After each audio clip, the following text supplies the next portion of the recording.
بسم الله الرحمن الرحيم مدحوينه دهورتا شرحاد waa inta uu arbixiyay agaasimaha naqshadaynta weeye labadii boqol ee ay ahayd in loo jirsado badda oo anu wallahi isleeyahay marka horba 200 way ku yaraayeen in ugu yaraan kilomitir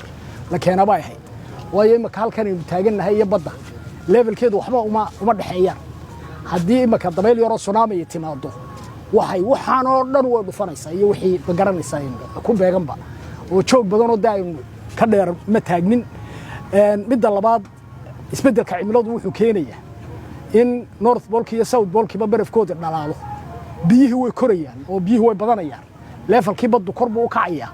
wax la saadaalinaya jasiirado badan oo Indian Ocean ku yaala inay biyo dul mari doonaan innagana waxa looba halka aynu taaganahay inuu biyo dul mari doonaan halka waqti aan dheerayn inay biyo dul mari doonaan marka waxay in aad looga dorko oo dhulka karoodida ah aynu dhismayaasha rasmiga ah marka horba geynaba aynu cimilada aynu la jaan qaadnay iyo waxyaalaha la saadaalinayo imaka 10 kilomitir ee maxaan ku raahdaa raasiga ka bilaabma ilaa warshada kalluunka iyo 10 kilomitir galbeedka dekada ka bilaabma ilaa milixda inta waxa weeyaan waa dhul hore loo degay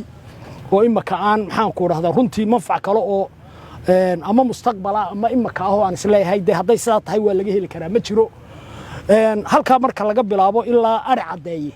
oo iyana malaa u jirta 20 kilomitir baan raahdaa gudoomiyaha u jirta halka milixda u sii jirta oo kaabada iyo seesiya iyadana leh malaa intaas uma imaka in laga badbaadiyo laga gaaro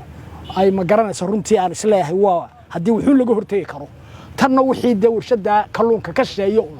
in iyadana la ilaaliyo hadii go'aan laga gaarayo waxa imaka badda galay oo dikrotadii uu maxaan ku dhahay madaxweyne Muuse Biixi saxay 12 February 2023 waxay xaaraantinimeynaysaa wixii wareegtada maalinta la soo saaray ka horeeyay wixii dhismay ayuu madaxweynuhu yiri waxay noqonaysaa faylashaasi waa la laalay wax ka jiraan ma jiraan wixii ka dambeeyana saasoo kale u mamnuucay wareegtadan dambe madaxweyne imaka aad soo saartayna taasay ka soo sheegal qaadatay wixii ka dambeeyay dhismay ayay iyaduna xaaraantinimeysay ay tir waxaas waa dan guud oo anaga aad nafartay inaan ku soo celino gacanta dawladda marka dheydka 12 February 2025 ah wixii ka horeeyay sidaas aanay sharci u ahayn oo wareegtada hore ay sharciga ka qaaday wixii ka dambeeyana aanay sharci u ahayn oo taa imaka aad soo saartay ay sharci ay ka qaaday sharciyadii labadii saas isu kabayaan midna inta hore ayay soo celisay midna intan dambe ee wareegtada hore 2023 ka dambeeyay iyaduna meesha ka saartay labadubana waxay amrayaan wixii taariikhda ka dambeeya in wax laga dhisay aan jirin marka horta amarada sidaas u yaaleen laakiin dadkeena waa ka soo hadana waa lagu digaafay habeenkii baa la dhisaya imaka halkan dhagaxaanta yaale ilaa warshada kalluunka lawrarka dhagaxay si yaala ee laga yaabo in habeen uun marka lagu qaado maxaan ku dhismo aad iyo aad u farbadiyeen wasaaraduna imkaaniyaadkii runtii ay ku ilaalin lahayd wax male halkan baabuurtu ma mari karto oo imaka kuwa aynu wadano wax yar baa dhaafi karaya oo xeeb iyo waxa baad weeye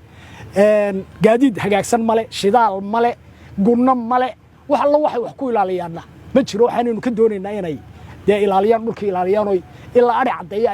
ay ka warhayaan baynu ka doonaynaa marka kulli in gobol iyo degmo